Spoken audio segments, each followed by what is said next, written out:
নির্বাচন হবে না, আনন্দবাজারকে ওবায়দুল কাদেরের বিস্ফোরক মন্তব্য। আগামী বছরের এপ্রিল মাসে প্রথমার্ধে নির্বাচন ঘোষণা করেছেন ডক্টর মোহাম্মদ ইউনূস।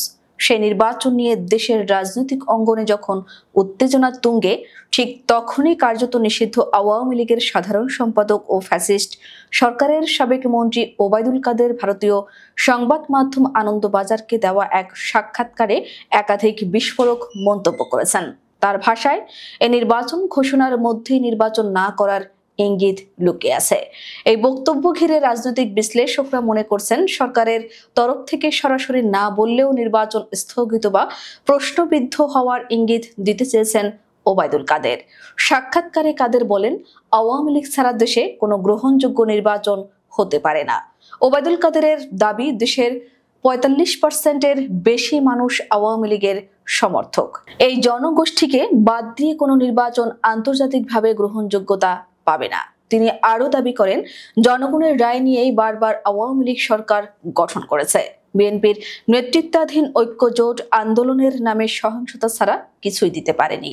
দলের বর্তমান চ্যালেঞ্জ প্রসঙ্গে কাদের বলেন, আমাদের সংগঠনকে এখন আরো শক্তিশালী করাই সবচেয়ে জরুরি কাজ।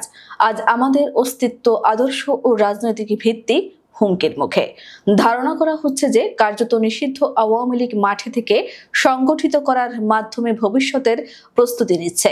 ভারতের বিভিন্ন গণমাধ্যম ব্যবহার করে দলীয় নেতাকর্মীদের ঐক্যবদ্ধভাবে কাজ করার নির্দেশনা দেওয়া হচ্ছে দলীয় শীর্ষস্থান থেকে।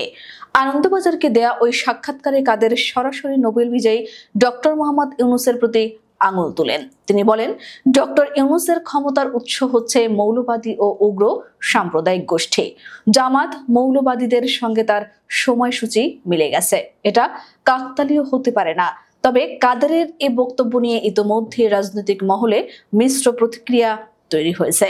অনেকে মনে করছেন এটি একটি কৌশলগত প্রচারণা, আবার কেউ কেউ বলছেন এটি নতুন উত্তেজনার সূচনা। দেশকে নতুন করে অস্থিতিশীল করতে কার্যত নিষিদ্ধ সংগঠনের সাধারণ সম্পাদক ওবায়দুল কাদের ভারতে বসে সে দেশের মিডিয়া ব্যবহার করে এমন প্রচারণা শুরু করেছে।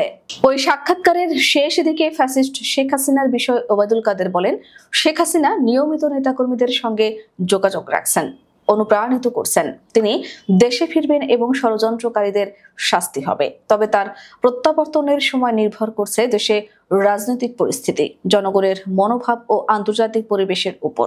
সচেতন মহলের মতে ইদানিং দেশের বিভিন্ন স্থানে কার্যত নিষিদ্ধ আওয়ামী লীগের নেতাকর্মীরা যে অরাজকতা করছে তা ফ্যাসিস্ট হাসিনার নির্দেশেই করছেন। কিছু নেতাকর্মী গোপনে ফ্যাসিস্ট হাসিনার সাথে যোগাযোগ রাখছে। এর আগেও কুমিল্লায় হাসিনার সাথে ভার্চুয়াল মিটিংয়ে নাশকতার পরিকল্পনার অভিযোগে 2 আওয়ামী লীগ নেতাকে গ্রেপ্তার করে পুলিশ।